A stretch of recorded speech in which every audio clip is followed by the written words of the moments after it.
Halo YouTube, ketemu lagi dengan channel Balinese Culture and Hindu. Hari ini saya akan metaning canang nih, tutorial metaning canang untuk yang mau belajar bertanding canang. Ayo kita belajar metaning canang. Di sini sudah ada beberapa bunga yang saya letakkan. Di sini saya pakai ceper persegi 4 nih.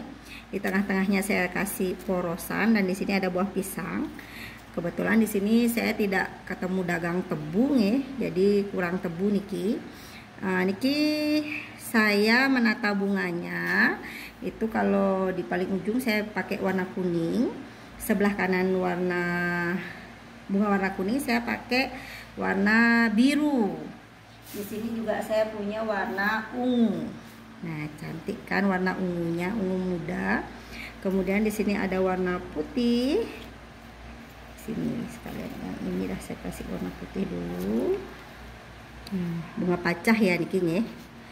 Mana sudah. Kemudian di sini juga saya punya bunga warna pink. Wih, cantik sekali kan warna bunga pinknya ya. Di sini pink. Oh iya, di sini. Di sini bunga warna pink.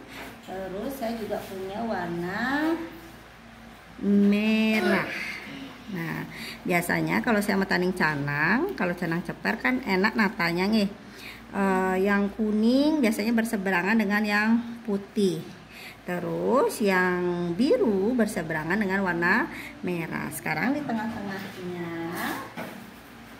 saya kasih pandan yang berwarna hijau. Sama kan?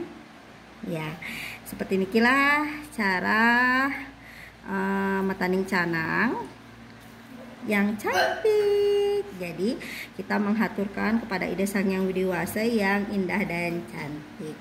Sampai ketemu lagi di episode tutorial metaning Banten lainnya. Sekarang metaning Banten canang gunung.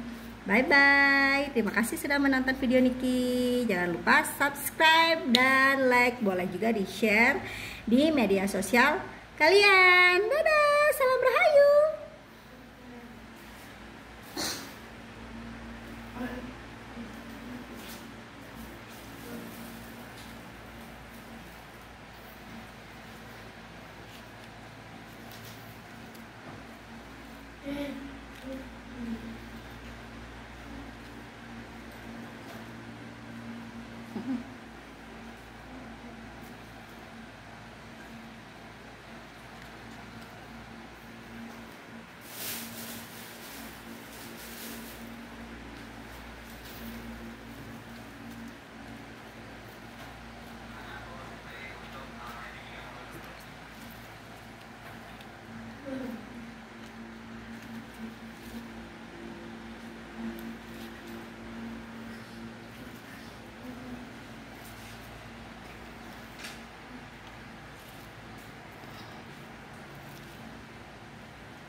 Dia 4 pisang.